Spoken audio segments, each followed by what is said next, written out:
नमस्कार मित्रांनो, जर तुम्ही 22 जानेवारी 2026च्या गणेश जयंतीला नेहमीप्रमाणे फक्त आरती आणि पूजा करून थांबणार असाल तर तुम्ही तुमच्या आयुष्यातील सर्वात मोठी संधी गमावत आहात.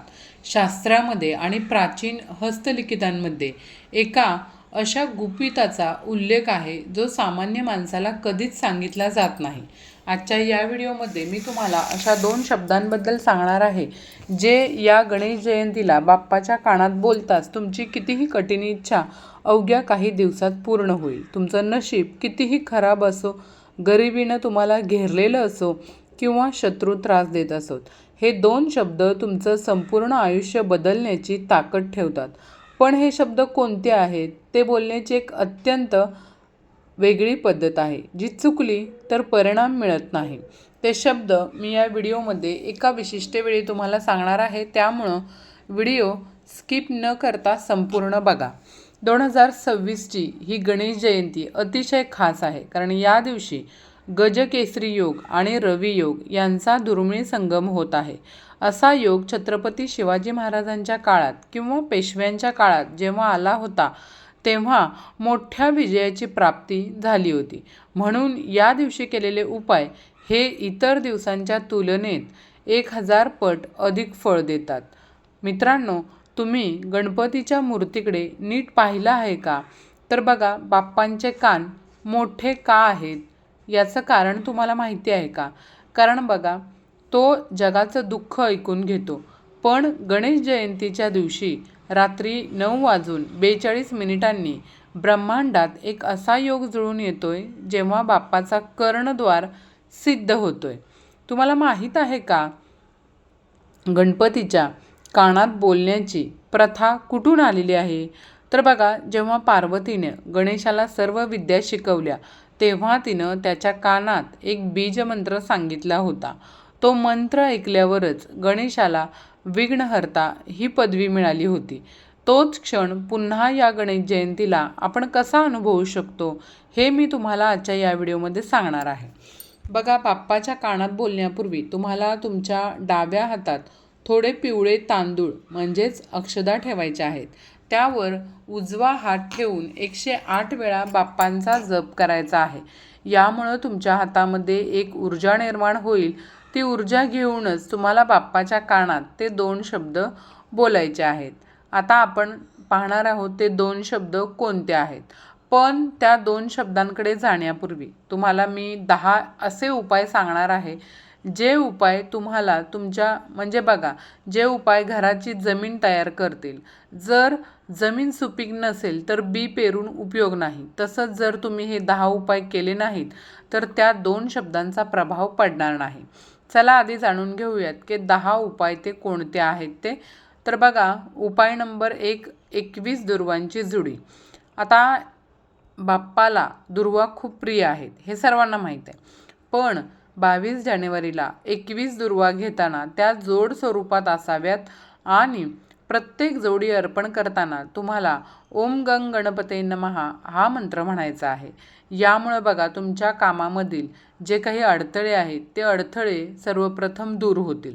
उपाय नंबर 2, तर बघा, शेंदुराचा टिळा. बाप्पाला शेंदूर खूप आवडतो. या दिवशी बाप्पाच्या पायाखालचा थोडासा शेंदूर आपल्या अनामिका बोटानं आपण काढून घ्यायचा आहे आणि आपल्या कपाळावर किंवा घराच्या मुख्य दरवाजावर थोडासा तो लावायचा आहे.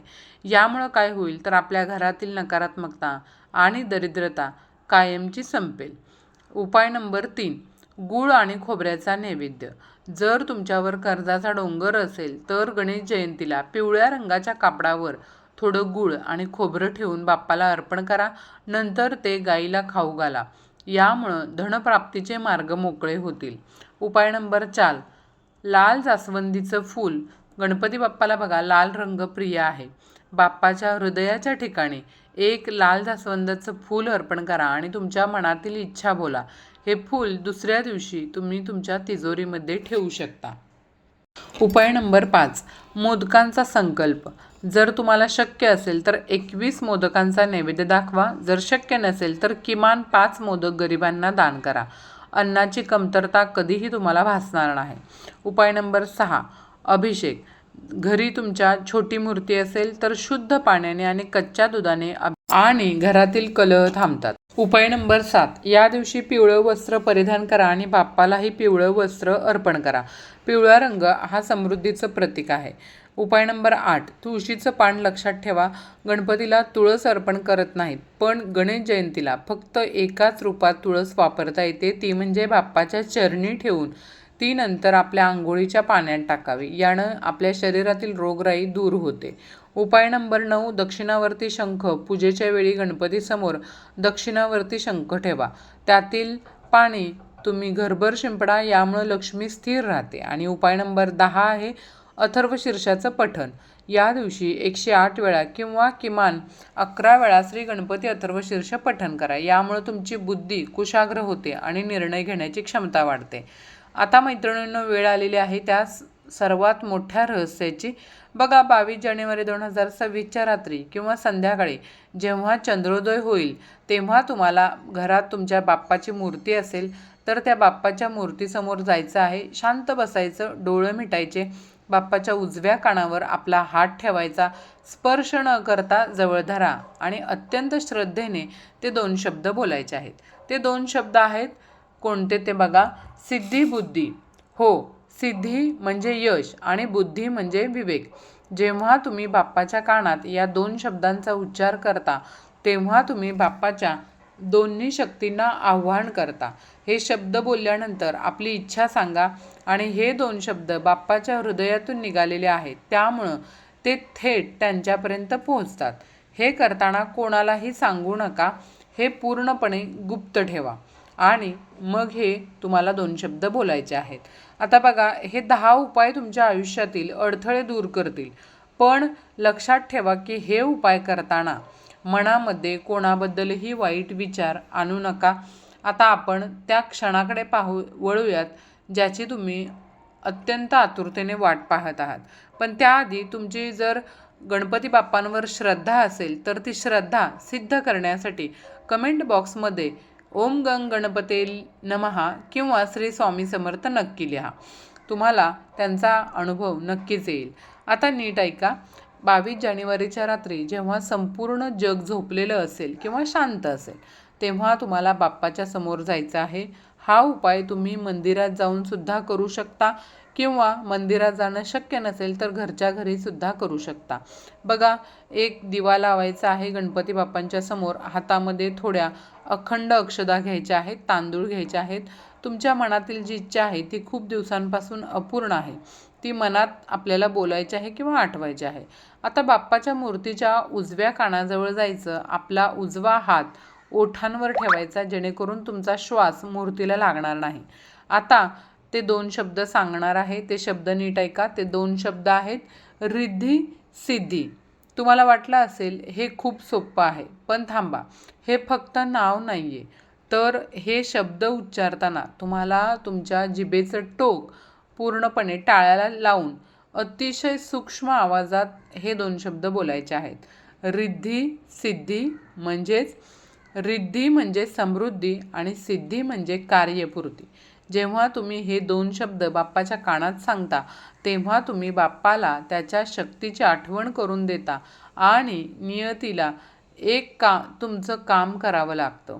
हे शब्द बोलल्यावर तुमची इच्छा फक्त एकदाच बोला आणि मागे न बघता तुम्ही निघून या.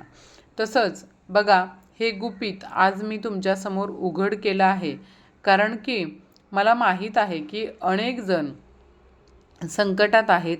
हा उपाय करून पहा आणि तुम्हाला प्रचिती आलेली मला या व्हिडिओच्या कमेंटमध्ये काही दिवसांनी नक्की सांगा. जर तुम्हाला हा व्हिडिओ मनापासून आवडला असेल आणि बाप्पावर तुमची श्रद्धा असेल तर आत्ताच्या आत्ता या व्हिडिओला एक लाईक नक्की करा आणि तुमच्या ग्रुपमध्ये हा व्हिडिओ शेअर करा आणि आपल्या चॅनलला सबस्क्राईब करायला अजिबात विसरू नका. धन्यवाद. कमेंट बॉक्समध्ये श्री स्वामी समर्थ किंवा ओम गणपते नमः असं नक्की लिहा. भेटूयात अशाच नवनवीन माहितीपूर्ण पुढच्या व्हिडिओमध्ये. तोपर्यंत धन्यवाद.